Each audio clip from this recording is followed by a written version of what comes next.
It's going to be the biggest political bout in Delhi Dangal. With months to go for the 2025 elections in the national capital, the Congress has now fielded former East Delhi MP and the son of former Delhi Chief Minister Sheila Dikshit.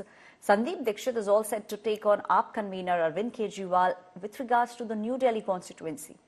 Now, if you remember, it was Arvind Kejriwal that defeated Sheila Dikshit in 2023 and in 2015. Now, the 2025 elections, it now presents Sandeep Dikshit an opportunity to extract the political revenge for his mother's defeat. Sandeep Dikshit has been taking on Arvind Kejriwal and criticizing his politics for quite some time now.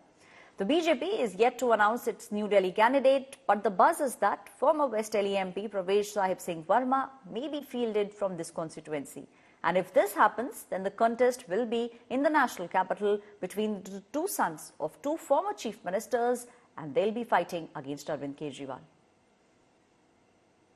बर्बाद तो खैर कोई अगर किसी ने किया है तो स्वयं अरविंद केजरीवाल ने किया है, तो वो किसी और पर क्या अंगुली उठाएं। हाँ, दिल्ली की जो कानून व्यवस्था है उसके बारे में कांग्रेस भी हमेशा से हम लोग इस बात का सवाल को रेखांकित करते रहे हैं और केजरीवाल से भी हम सवाल पूछना चाहेंगे कि आपका भी एक दायित्व बनता है। आप यहाँ की सरकार रहे हैं, आपने तो बल्कि शीला जी के समय में कहा था कि मैं शीला जी जैसा कमजोर मुख्यमंत्री नहीं हूं, मैं यहाँ की लॉ एंड ऑर्डर को ठीक कर दूंगा। तो आपके उस वायदे का क्या हुआ? फिर आप जो बार बार लोग अपेक्षा करते थे कि हर जगह स्ट्रीट लाइटिंग हो जाएगी, सीसीटीवी कैमरा लग जाएंगे जिस कारण से रोकथाम लगेगी लॉ एंड ऑर्डर की, उसका क्या हुआ है? अमित शाह जी से मैं पूछना चाहता हूं, ये हो क्या रहा है? क्या आप मानते हैं कि आपसे दिल्ली नहीं संभल रही है? और दिल्ली के लोग अब सुरक्षा के लिए किसके पास जाएं? महिलाओं से पूछना चाहता हूं, मैं अपनी दिल्ली की मां, बहनें, बेटियां, उनसे सबसे पूछना चाहता हूं, क्या आप सुरक्षित महसूस करते हो अपने आप को जब घर से बाहर निकलते हो?